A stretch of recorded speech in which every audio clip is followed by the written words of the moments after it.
네, 안녕하십니까. 만나서 반갑습니다. 오늘 우리가 구약 성경 이사야 55장 말씀을 보도록 하겠습니다. 구약 성경 이사야 55장 1절부터 읽겠습니다. 너희 목마른 자들아 물로 나오라. 돈 없는 자도 오라. 너희는 와서 사먹되 돈 없이 값없이 와서 포도주와 젖을 사라. 너희가 어찌하여 양식 아닌 것을 위하여 은을 달아주며 배부르게 못할 것을 위하여 수고하느냐. 나를 청종하라. 그리하면 너희가 좋은 것을 먹을 것이며 너희 마음이 기름진 것으로 즐거움을 얻으리라. 너희는 귀를 기울이고 내게 나와 들으라. 그리하면 너희 영혼이 살리라. 내가 너에게 영원한 언약을 세우리니 곧 다윗에게 허락한 확실한 언약이라. 내가 그를 만민에게 증거로 세웠고 만민의 인도자와 명령자를 삼았었나니 네가 알지 못하는 나라를 부를 것이며 너를 알지 못하는 나라가 네게 달려올 것은 나 여호와 내 하나님 곧 이스라엘의 거룩한 자를 인함이니라. 내가 너를 영화롭게 하였느니라. 너희는 여호와를 만날 만할 때에 찾으라. 가까이 계실 때에 그를 부르라. 악인은 그 길을 불의한 자는 그 생각을 버리고 여호와께로 돌아오라. 그리하면 그가 긍휼히 여기시리라. 우리 하나님께로 나오라. 그가 널 용서하시리라. 여호와의 말씀에 내 생각은 너희 생각과 다르며 내 길은 너희 길과 달라서 하늘이 땅보다 높은 같이 내 길은 너희 길보다 높으며 내 생각은 너희 생각보다 높으니라. 9절 말씀까지 읽었습니다. 우리가 이 이사야 55장 말씀을 보면 이건 이제 예언의 말씀입니다. 예언적인 말씀이고 이사야는 구약성경에 나오는 여러 선지자들 중에서 대선지자라고도 불리고 특별히 이 세상에 오실 그리스도에 관해서 아주 구체적으로 또 자주 잘 묘사한 선지자입니다. 특히 이제 이사야 53장 같은 성경은 장 전체가 모든 기독교인들에게 굉장히 유명한 성경이죠.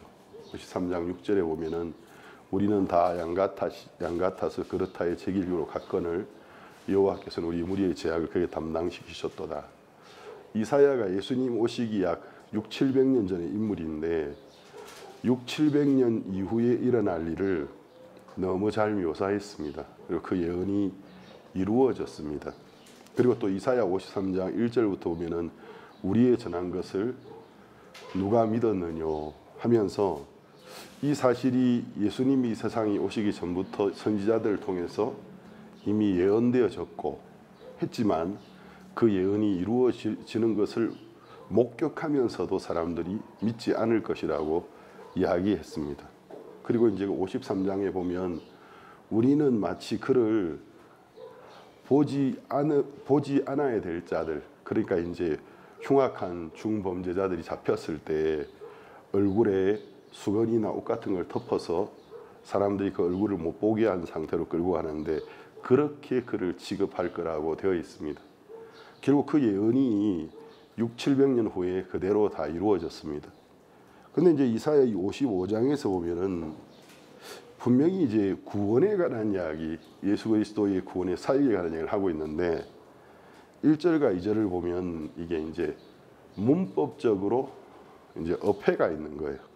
앞뒤가 안 맞는 거죠. 목마른 자들아 물로 나오라. 우리가 이제 성경을 읽을 때 남이야기처럼 읽으니까 내 피부에 현실적으로 안 와닿는 거예요. 근데 이걸 우리가 오늘 우리 시대에 일어나는 일로 좀 업데이트 시켜서 생각해 봐야 돼요. 목마른 사람들이 어떤 도시 있는데 다 목이 말라요. 목이 마르다가 물이 없다. 목이 마르고 배가 고프다는 건 물이 없고 먹을 것이 없고 또 간혹 조금 있을지라도 살 돈이나 능력이 없다라는 겁니다.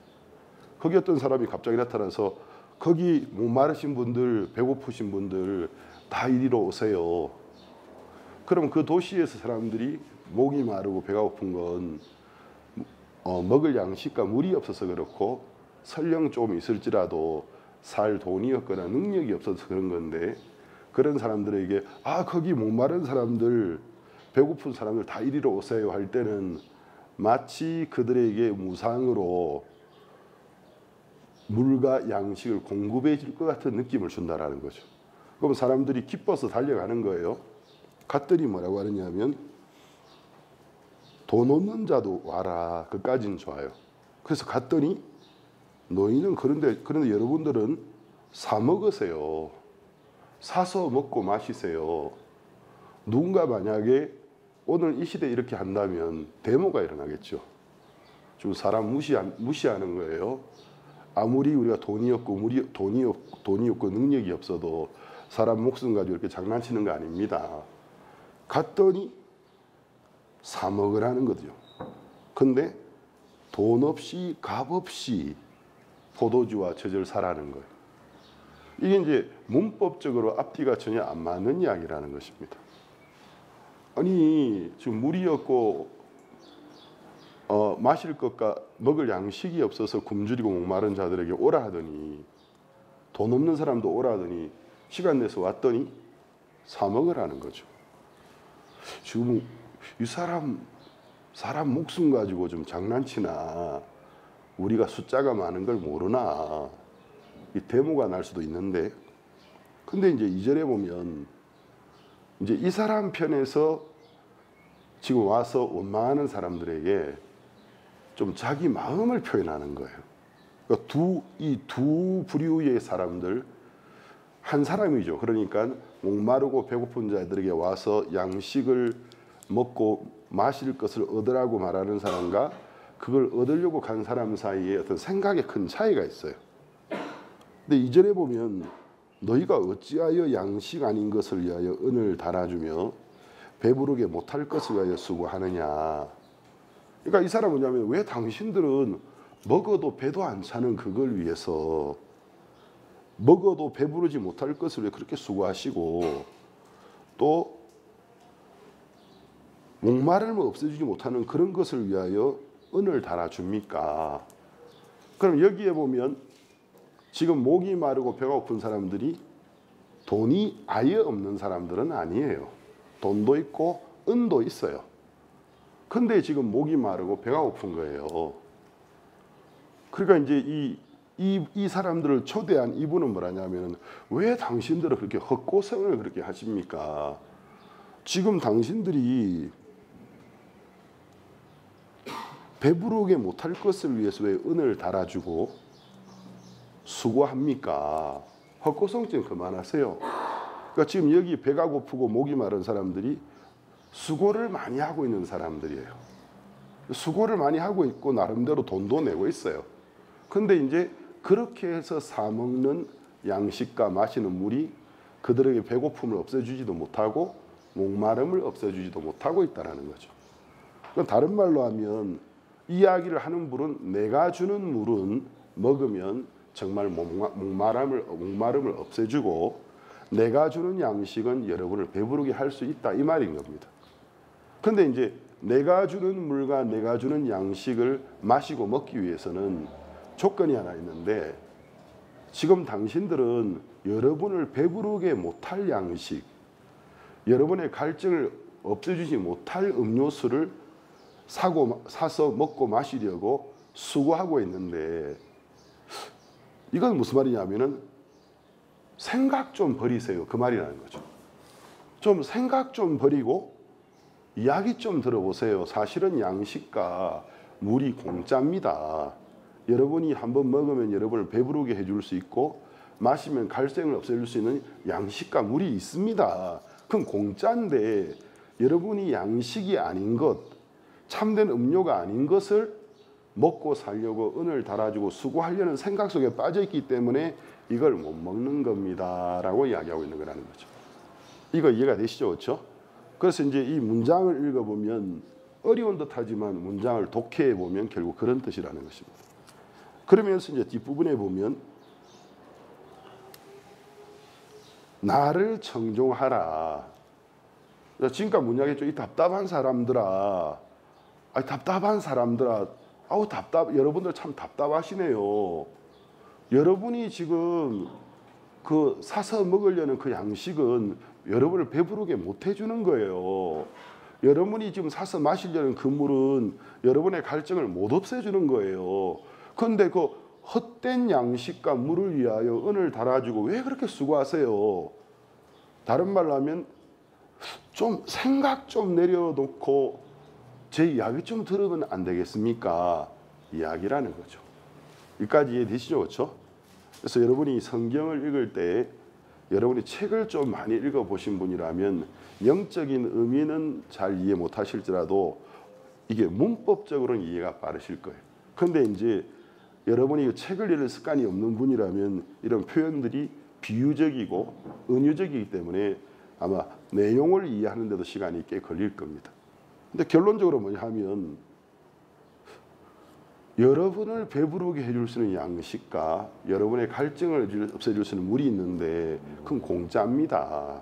그냥 주고 싶은데 여러분이 그 혜택을 왜 못 누리냐 하면 양식이 아닌 것을 지금 양식이라고 생각하고 물이 아닌 것을 물이라고 생각하고 엉뚱한 주소에 가서 지금 은을 달아주고 수고하고 있기 때문입니다. 그럼 이럴 때는 이제 생각에 큰 차이가 있는데 좀 제 이야기 좀 들으시면 안 될까요?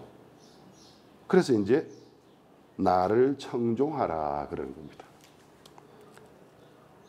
그러면 이 청종하는 내 생각을 내려놓고 이야기를 듣는 것의 결과가 뭐냐 하면 너희가 좋은 것을 먹을 것이며 너희 마음이 기름진 것으로 즐거움을 얻으리라.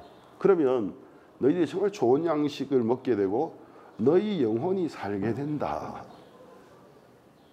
3절은 2장 후반부를 더 강조하고 있는 거예요. 너희는 귀를 기울이고 내게 나와 들어라. 귀를 기울인다. 여러분 인생 사시면서 귀를 기울여 보십니까? 표현적으로 말고 실질적으로 이렇게 귀를 누구에게 이렇게 갖다 대는 거. 저는 이제 특히 이제 박옥수 목사님께서 오실 때 박 목사님 연세가 이제 80이세요. 만 80이시고 또 80이 되시기 전에도 뭐 목사님이 조용히 말씀하실 때 목소리가 좀 굵은 편이신데 저음이기 때문에 안 들릴 때가 참 많아요. 또 목사님이 큰 소리, 설교할 때는 엄청 큰 소리로 하시는데 평상시 이렇게 생활 중에 대화하실 때는 목소리 톤을 잘 안 올리시거든요. 그래서 이제 뭐라고 하시는데 안 들릴 때가 굉장히 많아요. 근데 이제 뭐 바쁘지 않거나 중요한 일이 없을 때야 잘 못 알아들어도 큰 실수를 범할 일이 없지만 수천 명이 어떨 때는 만여 명이 넘는 행사를 개최하는데 목사님이 이제 강사님으로서 오셔가지고 이런 것 좀 고치면 좋겠다, 좀 바꾸면 좋겠다. 지금 사람들이 엄청 모여 있는 데서 보통 때보다 목소리 톤을 더 낮춰서 이야기하시거든요. 안 들려요. 그러면 웅성웅성하는 소리, 마이크에 나오는 소리 들리기 때문에 그때 어떻게 됐냐면은 제가 이렇게 있다가 몸이 자꾸 이렇게 가요. 이렇게 가다가 이제 목사님 쪽으로 의자를 아예 더 가까이 가요. 그래도 안 되니까 이렇게 해가지고 목사님께 이렇게 듣거든요. 이렇게 해가지고 이렇게 해도 잘 안 들릴 때가 있어요. 그래서 이렇게 귀를 딱 기울이고 듣는단 말입니다. 그러면 겨우 들려요. 그래도 안 들릴 때는 좀 죄송하지만 목사님 죄송합니다. 제가 잘 안 들리는데 한 번만 더 말씀해 주시면 안 되겠습니까? 하면 두세 번 더 이야기해 주세요. 그럼 여기에 보면은 너희는 귀를 기울이고 내게 나와. 이거는 듣는 자세 중에서는 최고의 자세라는 거죠. 그러니까 이제 뭐 요 정도 듣는 것도 아니고 딱 이렇게 이 자세를 취했다라는 건 이제 초집중이라는 거죠. 그래서 하나님이 좀 그렇게 들으면 안 되겠어? 너희 귀를 기울이고 내게 나와 들어라. 그러면 그 결과가 뭐냐면 너희 영혼이 살게 된다는 거죠. 몸이 산다는 이야기를 하신 게 아니고 영혼이 살아나게 될 거다. 다른 말로 영혼이 산다는 건 죽었던 것이 살아난다는 건 영혼이 구원받는 것을 말하는 겁니다. 그리고 이제 더 자세하게 이야기하세요. 내가 너희에게 영원한 언약을 세우리니 곧 다윗에게 허락한 확실한 은혜니라. 여기 보면은 내가 너희에게 영원한 언약을 세우는데 그 영원한 언약을 하나님이 다시 한번 설명하시기를 그 다윗 왕에게 내가 허락한 확실한 은혜 있잖아. 그러니까 은혜도 그냥 은혜가 아니고 확실한 은혜라는 거죠. 이건 그러니까 하나님이 확인해 주신 이 번복이 불가능한 내가 다윗에게 영원한 언약을 세웠거든. 그 확실한 은혜 말이야. 근데 그것을 다윗에게만 주는 게 아니고 귀를 기울이고 내게 나와서 내 말을 청종하는 자에게도 주겠다 하셨어요. 그러면 이제 우리는 성경 보면서 내가 다윗처럼 되면 좋겠다. 나 아브라함처럼 되면 좋겠다. 이런 말은 잘해요.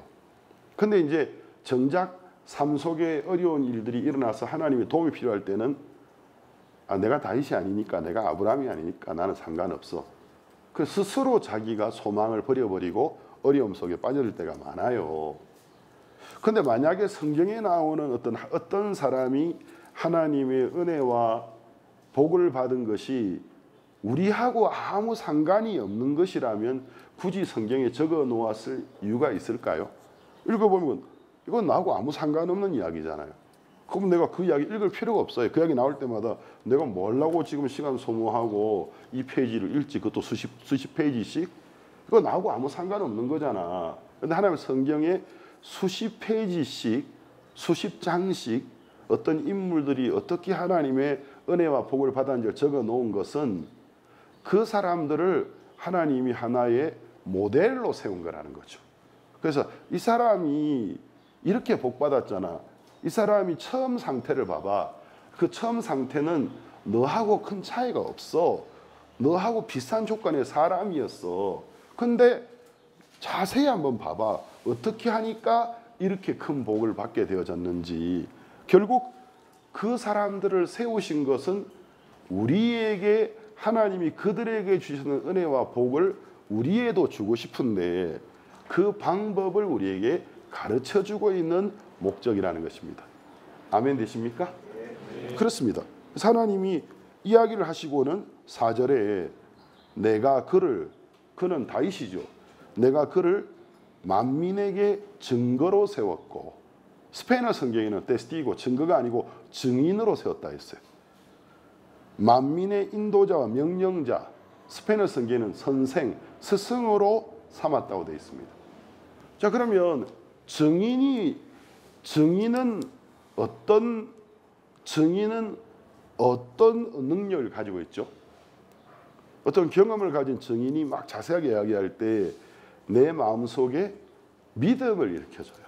그리고 나도 그렇게 해보고 싶은 마음을 일으켜줍니다. 그리고 스승은 내가 모르는 것을 먼저 배운 분이 내가 이해할 수 있도록 자세히 설명해주는 일을 하는 것입니다.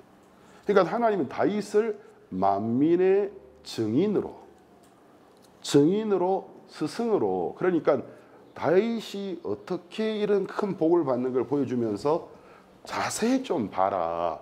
그럼 너도 똑같은 약속과 은혜를 입을 수 있다. 그걸 보여주려고 하셨다는 거죠. 그 사람이 오늘 이 말씀에서 나를 청종하라. 귀를 기울이고 내 말을 들어봐. 그럼 내가 다윗과 세운 영원한 언약과 다윗에게 허락한 확실한 은혜를 너에게도 주겠다 하셨다는 거죠. 그러면 이제 이사야 55장을 읽으면서 성경이 우리를 이제 생각의 세계로 끌고 들어가는 겁니다. 저는 이제 성경을 묵상하는데 하루 일과 중에 시간을 상당히 많이 쓰는 편입니다. 그래서 오늘 아침에도 그냥 설교 말씀만 준비하면 되는데 저는 이제 말씀 전할 때 알고 있는 걸 전하진 않거든요. 잘 알고 있는 거고 수없이 전해왔어도 지식을 전하는 자가 아니고 마음을 전하는 자이기 때문에 다시 보거든요. 알고 있던 것도 다시 보고 다시 생각해 보면서 전에 내가 이제 어떤 성경 본문을 가지고 한 50% 정도까지 파고들어서 생각을 해놓은 거예요. 그러면서도 굉장히 많은 말씀 속에 있는 어떤 양식을 얻었는데도 다음번 읽을 때는 전에 입었던 수준으로 끝나는 게 다시 읽는 거예요. 그러면 전에 못 봤던 것들이 또 보이기 시작하는 겁니다. 그리고 전에 생각 못했던 것이 또 생각되기 시작하면서 이게 제 시선을 확 끄는 거예요. 그러다 보면 시간이 많이 가요. 오늘 오전 설교에 허겁지겁 간신히 맞춰서 나갔거든요. 말씀 막 읽다가 더 보고 싶고 더 생각하고 싶은데 끝까지 좀 더 보려고 끝까지 더 생각하고 있다 보니까 예배 시간이 코앞인데 뭐 총알같이 옷 갈아입고 쫓아나갔는데 사실 시간에 여유만 있었더라면 1시간도 더 앉아 있었을 겁니다. 그래서 여러분이 이제 이런 것들을 좀 배우면 신앙생활이 엄청 재미있어요. 하나님의 마음속에 있는 비밀들을 하나하나 깨달아가는 만큼 하나님에 대한 신뢰가 내 마음에 커져가기 때문에 그게 얼마나 재미있는 건지 몰라요, 사실은. 근데 이제 그러면 야 이거 하나님이 우리에게 롤 모델로 삼으시려고 누구든지 다윗을 보면서 다윗처럼 영원한 언약, 확실한 은혜를 모든 사람이 받게 되기를 바라는 마음으로 다윗의 이야기를 적어 놓으신 거구나. 그러면 내 마음속에 다윗이 받았던 영원한 언약, 확실한 은혜가 뭐지 알고 싶은 마음이 진짜 뭐 간절하게 올라오는 거예요. 그런데 이야기를 하시면서 5절에 보면 네가 알지 못하는 나라를 부를 것이며, 그러니까 이 다윗에게 주신 이 약속은 하나님이 이제 인종차별을 하지 않는 거예요. 이스라엘 사람에게만 한정되는 게 아니고 이 성경을 듣는 누구든지 국적이 어디든 민족이 어디든 네 문화가 뭐든 내가 여기 말한 것처럼 네 생각을 버리고 내 말을 청종하면 너도 그 은혜와 복을 받게 돼. 그러니까 네가 알지 못하는 나라를 부를 것이며 너를 알지 못하는 나라가 네게 달려올 것은, 그러니까 수많은 이방인들이 이스라엘을 향해 달려와서 우리도 구원을 받았어, 우리도 하나님의 백성이 되어서 하는 일이 일어날 거라는 거죠. 그래서 하나님 이 말씀하면서 뒷부분에 가면 결국 그 자기를 악하다고 생각하는 사람, 생각을 좀 버리고만 안 될까? 고집 좀 버리고만 안 될까? 악인은 그 길을 불의한 자, 어렵지 못하다고 생각하는 자들, 나는 어렵지 못해, 난 죄인이라고 생각하는 자들, 악인은 그 길을 불의한 자는 그 생각을 버리고 내게 나와라. 그럼 내가 그를 널리 크게 용서하리라. 그 생각과 고집만 버리면 지금 너의 발목을 잡고 있는 네가 범한 죄나 실수가 아무리 클지라도 그 너를 향한 용서가 엄청나게 커. 그 모든 게 용서될 수 있어. 그러면서 내 생각과 너희 생각은 다르고 내 길은 너희 길보다 높다. 근데 어느 정도 차이가 나냐면 하늘이 하늘에서 땅만큼 차이가 났다는 거죠. 만군의 여호와의 말씀이시니라. 그러니까 이제 이 이사야 55장 본문에서 간곡하게 부탁하고 있는 구원의 조건, 하나님의 은혜를 입는 조건이 뭐냐면 제발 너의 길과 너의 생각 좀 버리고 내게 나와서 좀 청종해봐. 다른 거 원하지도 않아. 그러면 네 영혼이 살게 돼. 이게 다예요. 그런데 많은 사람들이 하나님은 생명수를 마시게 되는 거, 생명의 떡을 먹게 되어서 영혼의 갈증이 없어지고 영원한 양식과 영생을 얻게 되는 이것이 절대로 어려운 것이 아니라고 이야기해 주고 계신 거예요. 그런데도 수많은 사람들이 이 생명수를 물을 못 마시고 생명의 떡을 못 먹는 이유는 결국 자기 길을 버리려고 하지 않고 자기의 생각을 버리려고 하지 않기 때문이랍니다. 우리가 인생을 살아가면서 자기 길만 고수하고 자기 생각만 고수하는 사람은 외골수인데, 그래서 이제 자기의 신념을 이루는 부분에는 좋을 수 있지만 최대의 단점은 뭐냐면 더 많은 것을 누릴 수 있는데 못 누린다라는 겁니다. 왜? 다른 사람의 이야기를 들을 자세를 가지고 있지 않기 때문에. 그러니까 자기가 알고 있는 게 다라고 생각하고 있기 때문에, 자기가 알고 있는 게 전부라고 생각하기 때문에 장인 정신으로 어떤 기술인으로서는 사는 데는 도움이 될지는 몰라도 인생의 질은 훨씬 더 좋아질 수 있는데 낮은 질의 삶을 살 수밖에 없다는 거죠. 왜? 다른 사람의 이야기를 들으려고 하지 않기 때문입니다. 제가 이제 내년이면 중남미 산지 만으로 30년이에요. 그러니까 옛날식으로 하면 지금이 30년째인데 30년을 제가 이제 중남미에서 세 나라에서 살았고 또 뭐 수많은 나라를 여행하는 삶을 살았기 때문에 사실은 중남미 세 나라에서 30년을 산 게 아니고 중남미 대륙 전체에서 30년을 산 거거든요. 그러니까 얼마나 많은 나라를 여행을 하고 있습니까? 그리고 타문화권으로 특히 미국도 많이 가고 뭐 미국 캐나다도 갈 일이 있고 특히 유럽에 스페인, 포르투갈 많은 곳을 다니는데, 그러다 보니까 제가 30년 전과 지금 생각의 차이가 굉장히 많거든요. 특히 문화적인 부분에 있어서. 그렇기 때문에 저도 대한민국 사람이고 한국에 태어난 사람이지만 한국 문화가 최고라는 생각에 동의하지 않습니다. 좋은 부분이 많은 건 사실이에요. 그러나 모든 게 뛰어난 것이 아니고 또 한국인의 시각으로 볼 때 시시하게 여길 수 있는 관심조차 가지지 않을 수 있는 문화가 조금만 생각을 버리고 마음을 열고 가까이 다가가면 굉장히 아름답고 또 지혜가 있는 부분이 많다라는 것을 깨닫게 된다는 거죠. 그러니까 사람이 결국은 문화적으로 더 부유해진다라는 것입니다. 그렇기 때문에 이제 우리가 어떤 생각에 고정되는 것을 조심해야 돼요. 어떤 생각에 대한 신념을 가지고 한 길을 걸어가는 것은 필요하지만, 그렇지만 우리가 나와 생각이 다르고 방법이 다른 사람들에게 채널을 닫아서는 안 되는 겁니다. 열고 자세히 듣다 보면 내가 전에 몰랐던 것을 굉장히 많이 배우고 알게 되면서 결과적으로 내가 수혜자가 되는 거예요. 내가 인생에 많은 혜택을 누리는 사람이 되는 걸 보게 된다는 것입니다. 자, 우리가 오늘 말씀 속에서 그럼 하나님이 다윗에게 세우신 영원한 언약, 다른 말로 은혜는 보통 은혜가 아니고 확실한 은혜가 뭐냐는 거죠. 우리가 사무엘하 7장을 한번 보겠습니다. 사무엘하 7장.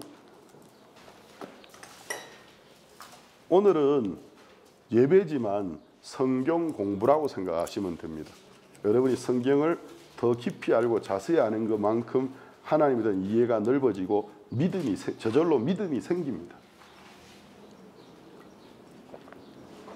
우리가 믿음을 못 가지는 이유 중에 하나가 너무 몰라서 믿음을 못 가지는 경우도 있어요. 사무엘하 7장을 한번 보겠습니다. 사무엘하 7장 11절부터 보겠습니다. 여기 보면 하나님이 다윗에게 영원한 언약을 세우시고 확실한 은혜를 보장해 주는 이야기가 나오고 있어요. 무슨 언약을 썼는지 한번 보겠습니다. 사무엘하 7장 11절. 전에 내가 사사를 명하여 내 백성 이스라엘을 다스리던 때와 같지 않게 하고 너를 모든 대적에게서 벗어나 평안하게 하리라. 자, 보세요. 여호와가 또 내게 이르노니 여호와가 너를 위하여 집을 이루고, 첫 번째, 하나님이 너를 위하여 집을 지어주겠다. 약속입니다. 12절. 내 수완이 차서 수명이 다해서 내 조상들과 잘 때 죽는 걸 말하는 거죠. 내가 네 몸에서 날 자식을 네 뒤에 세워 그 나라를 경고케 하리라. 첫 번째는 내가 너를 위하여 집을 줄게. 근데 그게 네 생전에는 못 봐. 네가 죽고 난 다음에 네 몸에서 태어난 후손 한 사람이 있는데 내가 그 사람에게 그 집을 지어주고 그의 나라를 견고하게 하겠다. 세 번째, 저는 내 이름을 위하여 집을 건축할 것이요 나는 그 나라 위를 영원히 경고케 하리라. 하나님이 집을 지어주겠다 하셨는데, 세 번째는 그 사람, 그 손이 내 이름으로, 그러니까 결국은 하나님이 집을 지어주는데 그 후손이 하나님의 이름으로 집을 짓겠다라는 거죠. 그게 하나님이 다윗에게 지어주는 집이에요. 그 네 몸에서 날 후손이 내가 그 사람을 통해서 내 이름으로 집을 짓게 하겠다. 그리고 그 나라의 위, 여기 위라는 건 왕위 할 때 그 위거든요. 그러니까 그의 왕위가 바뀌지 않고 그의 일을 영원히 경고케 하겠다. 네 번째는 뭐냐면 나는 그 아비가 되고, 잘 들으세요. 이 네 가지의 언약을 제가 이거 맞추고 물어봅니다. 여러분들한테 대답하셔야 됩니다.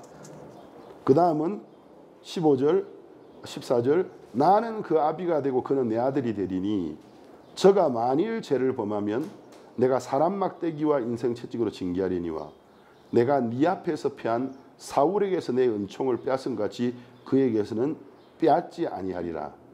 네 집과 네 나라가 내 앞에서 영원히 보존되고 너의 왕위가 영원히 견고하리라 하셨다 하라. 자, 이게 몇 가지 약속을 했냐면 총 몇 가지 약속했죠? 크게 내가 너를 위하여 집을 짓겠다. 첫 번째죠. 그 두 번째는 네 몸에서 자식이 하나 태어날 거야. 네가 죽고 나면. 그래서 내가 네 자손이 세우는 나라를 견고하게 해주겠다. 세 번째는 그 자손이 내 이름으로 너를 위하여 집을 지어주겠다. 그게 첫 번째 이야기와 똑같은 이야기인데 좀 더 구체적으로 내가 너를 위하여 집을 지으리라. 근데 어떻게 하냐면은 네 몸에서 나는 그 후손이 내 이름으로 집을 지을 것이다 하셨어요. 그래서 내가 그 나라를 영원히 경고케 한다. 네 번째, 내가 그의 아비 가지고 그는 내 아들이 되는데 만일에 그가 내 앞에서 범죄하면 내가 사람 막대기와 인생의 채찍으로 징계를 한다. 그렇지만 사울 왕에게서 범죄했을 때 내 은혜를 거두어 버린 것처럼 은혜를 거두지는 않겠다. 영원히 거두지 않겠다. 총 네 가지를 약속했습니다. 자, 민혁이 네 가지 뭐지? 큰 소리 한번 대답해봐. 이제 집을 첫 번째, 첫 번째 집을 주고 쳐다보지 마. 성경 보지 말고 내가 설명이 자세히 했잖아. 첫 번째, 나라를 강국하고 아니 무슨 누가 누구를 위해 집을 짓는데? 첫 번째, 하나님이 다윗을 집을 하나님 다윗의 집을 짓고, 맞습니다. 두 번째, 그 나라를 강국케 하고 그의 나라를 경고케 하고, 예, 맞습니다. 세 번째, 그리고 그 아이가 다윗의 아이가 하나님을 위해 하나님의 집을 짓게 하신다. 그 위를 영원히 경고케 한다 했지. 세 번째는 그 자손이 나의 하나님의 이름으로 내가 너에게 약속했던 집을 짓게 할 것이다. 내가 그의 왕위를 영원하게 하리라. 네 번째는, 자, 생각 안 나죠? 그러니까 여러분이 말씀을 읽고 들어도 사실 100% 청종하지 않는다라는 겁니다. 잘 못 들어요. 그렇기 때문에 신앙이 잘 안 돼요. 자, 그러면 영준이 그 네 번째가 뭐지? 그 자손이 하나님 앞에 범죄하면 사람의 막대기로 징계는 하되 사울에게서는 총을 거둔 것처럼. 네, 맞습니다. 그 자손이 내 앞에서 범죄하면, 이거 사람 막대기라는 건 사람이 막대기로 때린다는 게 아니고, 사람 막대와 인생의 채찍이라는 건 인생 속에는 대인관계 속에서 또 인생 속에서 막 사람들과 복잡한 갈등이 일어난다든지, 그러니까 사람 막대기, 그리고 인생 자체가 채찍이 되어서 징계할 거라는 거지. 그렇지만 은혜를 거두지는 않는다. 영원한 은혜를 받을 것이라고 이야기했어요. 이 네 가지입니다. 다시 한번 반복합시다. 첫 번째는 뭐라고요? 하나님이 다윗을 위하여 집을 짓겠다. 다윗이 이 이야기 들었을 때 얼마나 황홀했겠어요. 두 번째, 네 몸에서 날 후손이 있는데 내가 그의 나라를 견고하게 해주겠다. 세 번째, 그 후손이 내 이름으로 내가 처음에 네한테 말했던 집을 짓게 하겠다. 근데 그의 그의 왕위가 영원히 견고하다. 그러니까 왕위가 바뀌지 않는다라는 거예요. 영원한 왕이라는 거지. 네 번째, 네 자손이 만일 내 앞에서 범죄한다면 내가 사울 왕이 잘못했을 때 은혜를 거두어 버린 것처럼 하지 않고 징계는 하겠다. 그러나 영원한 은혜를 베풀겠다. 이 영원한 은혜, 다른 말로 하면은 영원한 구원이라는 거죠. 이 네 가지를 하나님 말씀하셨어요. 근데 이제 아까 이사야 55장에 이사야가 뭐라 했냐면, 다윗은 하나님이 만민을 위한 증인으로 세운 사람이야. 만민에게 그 하나님의 놀라운 복을 설명해 주기 위해서 스승으로 세운 사람이야. 그렇기 때문에 그러면 그게 다윗이라는 한 사람에게 국한되어 있는 게 아니구나. 민족이 다르고 나라가 다르고 이스라엘 사람이 아닐지라도 그 길과 생각을 버리고 하나님께 나가서 자세히 그분의 말씀을 들으면 그 영혼이 살게 되어지고 다윗이 받았던 영원한 언약, 확실한 은혜를 받게 된다는 것입니다. 자, 그러면 이제 우리가 여기까지는 이제 외형, 표면적인 성경 공부의 내용을 숙지한 겁니다. 그럼 이제 이 네 가지의 약속을 세분화해서 들어가 봐야 되는 거예요. 첫 번째, 내가 너를 위하여 집을 지으리라 했습니다. 그러면 이 예언을 다윗이 받고 난 다음에 이 다윗이 이 놀라운 약속의 말씀을 받게 된 배경은 뭐냐면, 하나님이 이 세상에서 다윗의 원수들을 다 없애주고 다윗의 왕이 앉아 사울도 죽었고, 다윗이 어느 날 백향목으로 되어 있는 왕궁에 또 고급스러운 커튼들 사이 시장이 쳐지는 왕궁에 앉아 있는데 자기 과거를 생각해 본 거예요. 내가 유다 지파 베들레헴에 유다 지파의 작은 도시인 베들레헴에 별로 이름 없는 가문인 이세라는 우리 아버지 가문의 8번째 아들이었는데 우연히 우리 집에 하나님의 선지자 사무엘이 이 집에 하나님 선택한 사람이 있다고 보냈을 때 내 아버지도 아들이 8인데 나를 초대하지 않았어. 그러니까 아버지가 보기에도 나는 아닐 거라고 생각한 사람이었는데 하나님 나를 선택했어. 하나님 나에게 나를 가장 사랑하는 육신의 아버지도 저 아들은 아니겠지 생각했던 아들이 난데 하나님 이런 은혜를 베푸셨구나. 왜 나 같은 사람에게 이렇게 큰 은혜를 베푸셨지 생각하고 있다 보니까 근데 지금 나는 원래 시골 촌 사람인데 백향목 궁에 고급진 휘장 밑에 앉아 있는데 하나님의 걔는 실로라는 곳에 지금도 먼지 구덩이에 있다. 아이고 옳지 않다. 내가 하나님 너무너무 감사한데 하나님을 위한 전을 좀 지어서 정말 좋은 전을 만들어서 거기에 하나님 걔를 모시고 싶다. 이 마음이 올라온 거예요. 그래서 그것을 나단 선지자, 요즘 말로 하면은 목사에 해당되는 거죠. 나단 선지자에 가서 전달하니까 나단이 딱 듣더니 너무 좋은 생각이라고. 그리고 하나님께서 기도를 하니까 하나님이 뭐라고 하셨냐면 야 다윗에게 가서 이 말 좀 전해라. 내가 어느 시대에 어느 사람의 아들에게 왜 너는 나를 위하여 집을 짓지 않냐고 말한 적이 있었더냐. 야 이 하늘이 나의 보좌야. 이 땅이 내 발 하나 올려놓은 발등상. 옛날 왕들이 발을 올려놓은 발등상이 있었어요.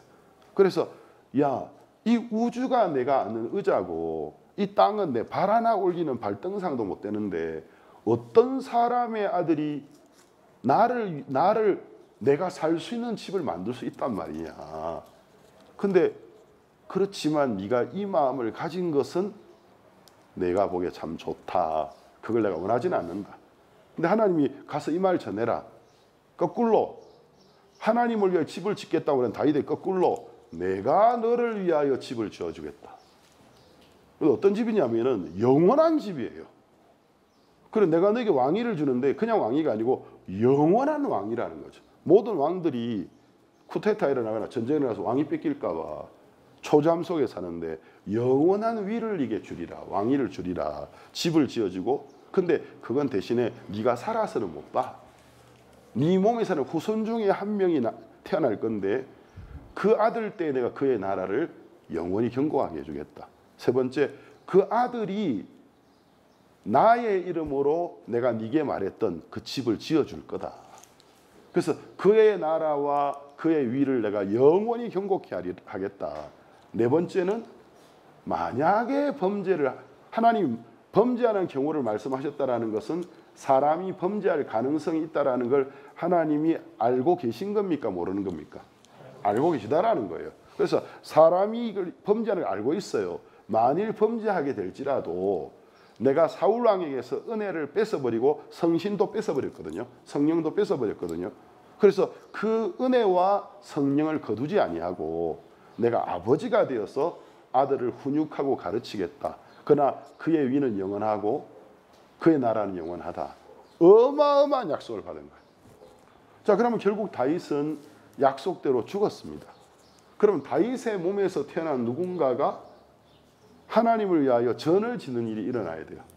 그럼 다윗의 몸에서 태어난 자식들 중에서 누가 하나님의 이름으로 전을 지었죠?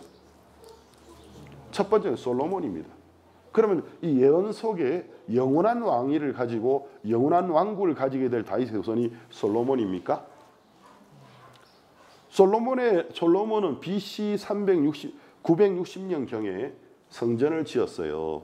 근데 그로부터 374년 정도 지난 약 374년 후에 그 성전이 바벨론의 왕 느부갓네살이 침공하면서 완전히 무너져 버렸습니다. 그리고 솔로몬의 후손들로 말하면 왕국도 다 포로로 잡혀가고 끝나버렸어요. 그러면은 솔로몬 아니네. 그러면 솔로몬이 아니면 누구지? 또 다윗의 아들 중에서 하나님을 위하여 성전 지었던 인물이 있나? 또 한 명 더 있어요. 그게 이제 스룹바벨이라는 인물이에요. 스룹바벨이 70년에 바벨론의 포로 생활을 마치고 유대 땅으로 돌아오면서 성전을 재건했어요. 아, 스룹바벨이 예언석의 인물이구나. 그런데 스룹바벨이 지은 성전은 약 BC 539년에 지어졌는데 그로부터 약 609년이 지난 AD 70년에 로마의 장군 티투스가 와서 완전히 무너져 버렸습니다. 그래서 지금부터 약 2000년 전이죠. AD 70년이니까 그때부터 지금까지 이스라엘은 성전이 없어요. 완전히 무너졌습니다. 그리고 하나님이 말씀하셨던 영원한 왕국은 없었어요. 왕조가 그냥 망하고 또 쫄딱 망하고 전쟁 또 포로로 잡혀가고 지금은 이스라엘이라는 국가는 세워져 있지만 1948년 5월 10일인가 세워졌는데 날짜를 제가 정확하게 기억했는지 모르겠는데 나라가 세워졌지만 옛날에 자기들의 영토도 완전히 회복한 상태도 아니고 성전태도 회복 못했고 특히 민족 구성도는 원래 이스라엘 12지파로 되어 있는데 10개 지파가 아시리아로 잡혀가서 흩어지고 난 다음에 아직 돌아오지도 못하고 있어요. 그냥 바벨론의 포로로 잡혀갔던 2개 지파의 사람들만 돌아와서 왕국을 이루고 그것도 2000년 동안 또 디아스포라 나라 없이 헤매다가 돌아왔기 때문에 지금은 유대인의 DNA 유전자도 지금 유대인이라 부르는 사람도 순수 유대인이라 보기 쉽지 않은 사람들이 참 많아요. 그리고 이제 역사적으로 보면은 이스라엘은 이제 아시아의 끝, 유럽과 함께 있는 쪽이 아시아예요. 유라시아 쪽인데 그쪽에 있는 이스라엘 인근 나라 국가 사람들이 지금 바로 팔레스타인 사람들, 시리아 사람들이거든요. 그러면 민족적으로는 셈 계열인데 그러니까 진짜 유대인들은 그 지금 현재 시리아 계통의 사람들하고 아주 비슷해요. 그러니까 유럽의 백인이 아니란 말입니다. 근데 지금 이스라엘 사람 유럽 백인 같은 사람들이 많아요. 왜? 지난 세월 동안에 피가 많이 섞였다는 거죠. 그래서 이제 요세푸스라는 예수님 당시에 제사장 출신인 그 역사가 지금 기록에 보면 유대인들을 로마인들은 저 얼굴이 구릿빛, 갈색빛인 유대인이라고 했어요. 그러니까 피부가 백인이 아니라고 적혀있어요. 그러니까 지금 이스라엘에는 보면 인종이 다 진짜 좀 이렇게 아시아스러운 사람도 있고 좀 까무잡잡한 사람도 있고 완전 백인도 있는데 이건 지금 이제 이스라엘 나라는 많이 혼혈이 되진 겁니다. 그러니까 그 왕국이 영원한 나라가 없었잖아요. 그러면은 하나님을 위하여 성전을 지었던 그 아들은 누구냐? 이걸 알아야 돼요. 아직 안 오셨느냐? 앞으로 올 거냐? 지금 성전이 무너진 터 위에 해교 사원이 세워져 있는데 황금 돔 사원이 세워져 있는데 성경에는 그 자리에 그 돔이 무너지고 다시 유대교의 성전이 지어질 거라고 되어 있습니다. 근데 그 일을 할 사람이 마지막 세상 끝에 오는 적 그리스도, 진짜 그리스도가 아니고 그리스도를 가장한 사탄의 일꾼이라고 되어 있습니다. 그러면 그 인물이 아직은 안 나타났는데 그러면 다윗의 아들들 중에서 누군가 성전을 짓겠다는 예언은 아직까지 안 이루어진 건가요? 그 예언 속의 아들은 온 적이 없는 건가요? 여러분은 이런 데 관심이 별로 없으신지 모르겠어요. 저는 관심이 굉장히 많아요. 이런 걸 보면은 완전히 막 초집중 상태, 관심 상태가 들어가면서 하나님의 말씀은 안 이루어질 수 없는 건데 그럼 그 인물이 온 적이 없는가? 성경을 막 찾아보거든요. 그 인물이 왔나 안 왔나? 자, 그럼 우리가 보겠습니다. 마태복음 22장 41절 보겠습니다. 마태복음 22장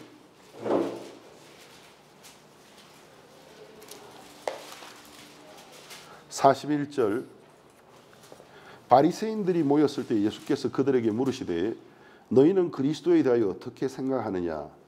네 자손이냐? 대답하되 자이세 자손이다. 저는 예수님 당시에 유대인 엘리트 그룹인 바리새인들하고 대화를 하고 있었어요. 성경 제일 잘한다고 말하는 사람들인데 너희는 그리스도에 대해서 어떻게 생각하느냐? 그리스도는 구세주인데 그러니까 이제 이 유대인들이 다윗의 아들이죠. 왜냐하면 성경 속에 다윗의 아들에서 난 자가 영원한 왕국을 세운다 했기 때문에 다윗의 아들이죠. 자, 그러면은 예수님 당시의 종교인 엘리트 그룹도 다윗에게 약속했던 그 자손 그리스도는 그 자손은 그리스도라는 사실은 인지하고 있었다는 거죠. 그리스도를 말하는 거다. 그거는. 근데 예수님이 이제 그러면서 유대인들은 어떤 그리스도를 기다리고 있느냐 하면 정말 솔로몬처럼 다윗의 족보에서 인간 남자와 여자 사이에서 태어나는 자식 하나가 위대한 왕이 되는 걸 그리스도라고 생각하고 있는 거예요. 그렇기 때문에 예수님이 이 세상에 오셨을 때 하나님 아들이다 하니까 신성모독이다 그러면서 예수님을 배척했단 말입니다.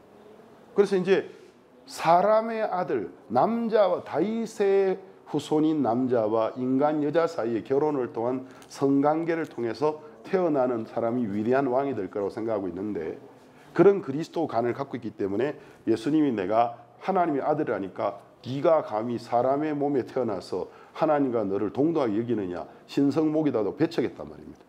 그러니까 예수님께서 뭐라고 하시냐면 43절 그러면 다윗이 성령에 감동하여 어찌 그리스도를 주라 칭하여 말하되 44절 주께서 내 주께 이르시되 내가 네 원수를 네 발 아래 둘 때까지 내 우편에 앉았으라 하셨도다 하였느냐 다윗이 그리스도를 주라 칭하였은즉 어찌 그의 자손이 되겠느냐 하시니 한 말도 능히 대답하는 자가 없고 그날부터 감히 그에 묻는 자도 없더라. 그때 이제 가장 성경을 잘 안다고 자타가 공인하는 바리새인이라는 그룹이 엘리트 그룹이 다윗의 자손이 그리스도죠. 근데 그리스도가 정말 다윗의 자손이냐? 다윗의 자손으로 올 겁니다.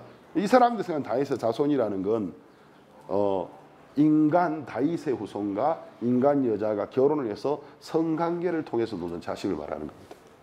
그런 그리스도에 대한 관념을 갖고 있으니까 성령으로 잉토돼 가지고 하나님을 왔다라는 걸 들을 때 말 같지도 않은 소리로 들리고 또 자기를 하나님의 아들이라 부르는 건 하나님과 동일시하는 거잖아요. 신성모독으로 들렸다는 거죠. 그러니까 예수님이 근데 왜 다윗은 성령에 감동되어서 말하기를 하나님의 성령이 다윗에게 가르쳐 주기를 내 주라고 불렀냐.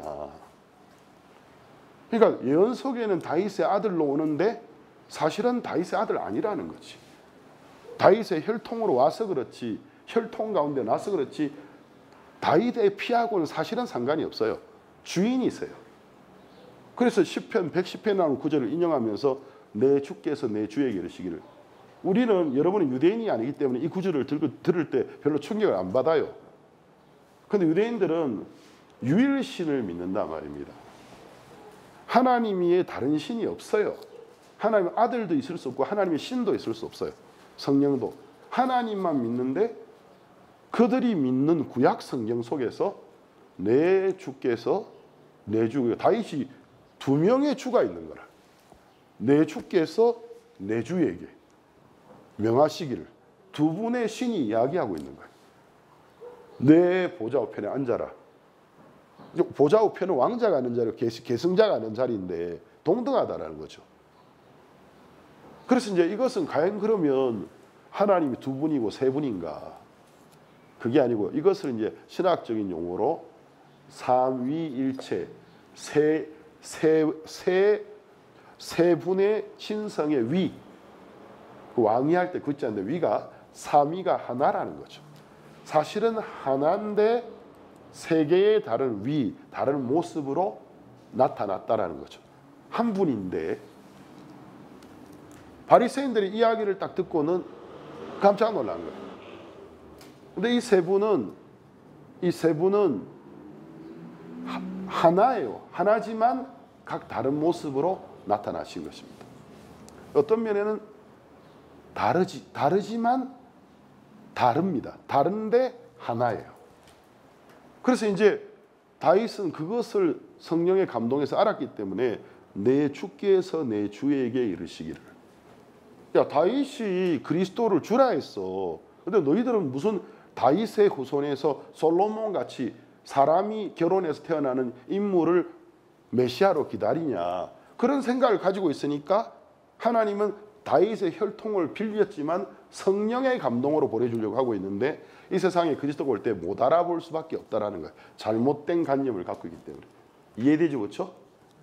저 혼자 지금 열을 올리고 있는 것 같은데 여러분은 별로 관심이 없는데 저 혼자 관심 집중하고 있는 것 같은데 잘 모르겠습니다. 자, 근데 이제 자 그러면 하나님이 다윗에게 약속했던 그 자손은 누구라고요? 그리스도가 맞죠, 그렇죠? 그럼 예수님이에요. 근데 이제 네 몸에서 날 그자의 나라를 내가 영원히 경고케 하겠다. 그리고 그 사람이 나의 이름으로 집을 지을 거라고 했어요. 그러면 그분이 예수님이 맞다면 예수님이 이 세상에 사시는 동안에 성전을 지은 적이 있어야 되거든. 근데 예수님이 역사적으로 성전을 지은 적은 없어요. 인간의 역사 속에서 예수님이 성전을 지은 적은 없어요.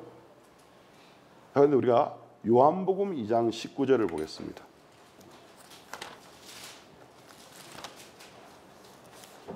요한복음 2장 19절.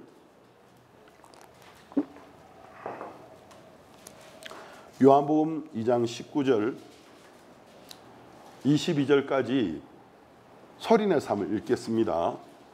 요한복음 2장 19절은 남자들이, 20절은 여자들이, 21절은 남자들이, 22절은 여자들이 이렇게 한번 읽어보겠습니다. 요한복음 2장 19절 시작. 예수께서 대답하여 가라사대 너희가 이 성전을 헐라 내가 사흘 동안에 일으키리라. 유대인들이 가로되 이 성전은 46년 동안 지었거늘 내가 3일 동안에 일으키겠느냐 하더라. 그러나 예수는 성전된 자기 육체를 가리켜 말씀하신 것이라. 죽은 자 가운데서 살아나신 후에야 제자들이 이 말씀하신 것을 기억하고 성경과 및 예수의 하신 말씀을 믿었더라. 어느 날 갑자기 예수님이 성전을 헐어라 내가 3일 만에 다시 지으리라니까 이스라엘 사람들이 헤롯 왕궁 성전을, 헤롯 성전을 생각한 거예요. 뭐? 저 성전 46년 동안 우리 조상들이 지은 건데 헐으라고? 그것도 말이 안 되지만 3일 만에 다시 짓는다고? 야, 말 같지도 않은 이야기를 한다고 생각했어요. 근데 그때는 이제 예수님의 제자들도 그 말을 들으면서 감히 예수님께 그게 무슨 말입니까? 묻지는 못했지만 우리도 이해가 안 돼. 그랬는데 예수님이 죽으시고 부활하시고 성령이 그들에게 내려왔을 때 하나님의 성령이 거하고 있던 저는 헤롯 성전은 이미 성령이 떠나버린 곳이었어요. 예수님에게 성령이 머물고 있었지. 예수님 시대에 예수님의 몸이 성전이었구나. 헐어라는 건 당신의 죽음을 말했던 거구나. 그리고 사흘 만에 짓는다라는 건 부활을 말씀하신 것이었구나. 성전을 다시 짓는 거예요. 근데 예수님이 사흘 후에 부활해서 다시 성전이 부활했어요. 그리고 40일 후에 이 세상을 떠나셨습니다. 그러면 이 세상에 성전이 없는 거네요. 그 성전이 이 세상에 있어야 되거든요. 있어야 되고 하나님 거기 거하셔야 되거든요. 그럼 예수님이 40일을 부활 후에 계시다가 떠나시기 전에 제자들에게 내가 떠나면 전에 내가 너희에게 약속했던 것 같이 성령, 보혜사, 스페인어로는 콘솔라돌, 위로자입니다. 하나님의 영인데 위로한다라는 건 인간의 연약함을 이해하고 인간을 위해서 일해주는 영이라는 거죠. 보혜사가 올 거다. 그러면 이제 그 성령이 이 세상에 내려와서 거하게 되는 곳, 그게 성전이라는 거죠. 그러면 이제 건물 성전의 개념은 두 번 성전이 무너지면서 끝났어요. 어떤 대리석이나 어떤 보석으로 만든 성전도 죄가 결국 침입하게 돼 있고 결국 무너졌다라는 거죠. 하나님은 영원히 무너지지 않는 성전, 이 하나님의 신이 걱정하시면서 또 무너지면 내 떠나야 되는데 이 더럽히면 떠나야 돼. 그게 아니고 영원히 거할 수 있는 성전을 지으시려고 했다라는 거죠. 그게 원래는 예수님 한 분밖에 없었어요. 예수님의 이 세상에 계시던 몸이 그분의 성전이었는데 그분이 떠나가시면서 다윗에게 허락한 약속대로라면 이 자손이 반드시 성전을 지어야 돼. 하나님의 이름을 위하여. 그 성전을 지으셨습니다. 예수님이. 역사학자들이 예수님이 언제 성전 지은지를 몰라서 그렇지만 성전을 지으셨어요. 한번 볼까요? 고린도전서 3장 16절.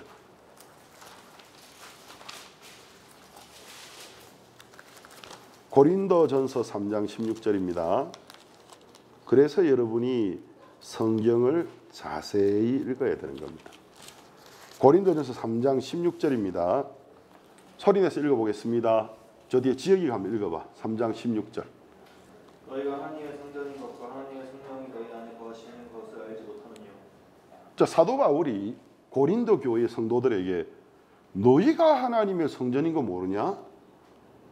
그럼 그 당시 사람들은 그리스 로마 영향을 받아 성전하면 대리석으로 만든 건물 이런 걸 생각한단 말입니다. 또 사도 바울이 너희가 하나님의 성전인 것을 모르냐? 하나님의 성령이 너희 안에 거하시는 것을 알지 못하느냐? 그래 이제 예수님이 오시고 난 뒤에 성전의 개념이 완전히 바뀌었는데 예수님 당신이 성전이셨고 그분이 죽으셨다가 부활하시면서 자신만 부활한 게 아니고 자기가 십자가에서 흘린 피와 물로서 사람들의 죄의 값을 갚으시고 부활하셨어요.